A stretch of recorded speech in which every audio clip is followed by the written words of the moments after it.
NASA, the National Aeronautics and Space Administration, presents Aeronautics and Space Report.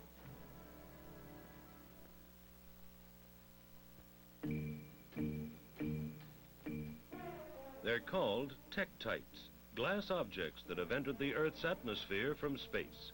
Some are small, some large. It is believed they came from the moon, blasted out of the lunar surface by the impact of a giant meteorite. Using facilities designed to study the problems of craft returning from space, scientists at NASA's Ames Research Center in California helped solve part of the Tektite mystery. When small glass spheres were subjected to re-entry speeds and heat, they melted, forming the familiar ring waves of tektites found in Australia.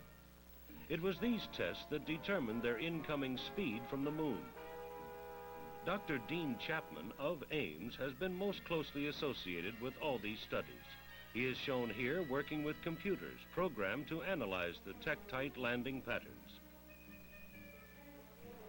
Like a fingerprint, widely scattered tektites have landed on various parts of the Earth in a series of streaks and arcs, a fingerprint that identified the moon crater from which they came. Trajectories of many lunar craters were investigated, and all failed to match the tektite landing pattern. All that is, except one. Tycho matched perfectly. Dr. Chapman describes how the event may have happened. About 700,000 years ago, an iron meteorite the size of a small mountain, some 3 miles across, came hurtling toward the moon.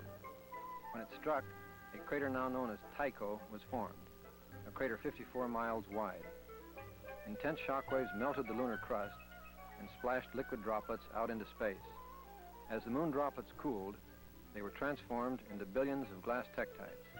Chunks of the iron meteorite were also thrown clear of the moon's gravitational field and moved along on a collision course toward Earth. As the Earth's gravitation pulled them downward, they were partially melted and reshaped and landed as glassy showers in great arcing patterns that curved and intertwined over the Earth. Following in the wake of these tektite showers, fragments of iron meteorite landed and gouged out craters in the Earth's surface. Tektite research. By solving this unusual mystery, space scientists are learning more about the origin of the moon and solar system.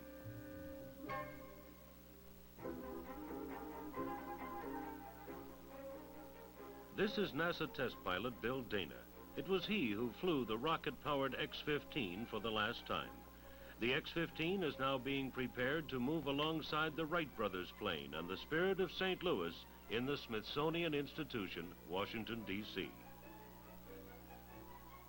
For 9 years, this sleek black aircraft has made flight after flight. Many times skimming along the fringes of space.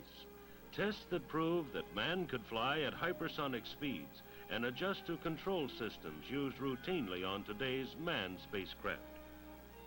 199 times the X-15 was dropped in midair. Top speed, 4,500 miles per hour. Maximum altitude, over 67 miles.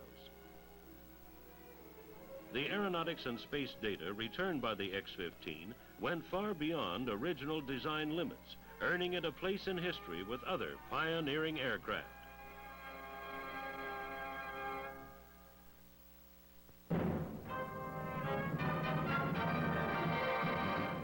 This has been an Aeronautics and Space Report presented by NASA, the National Aeronautics and Space Administration.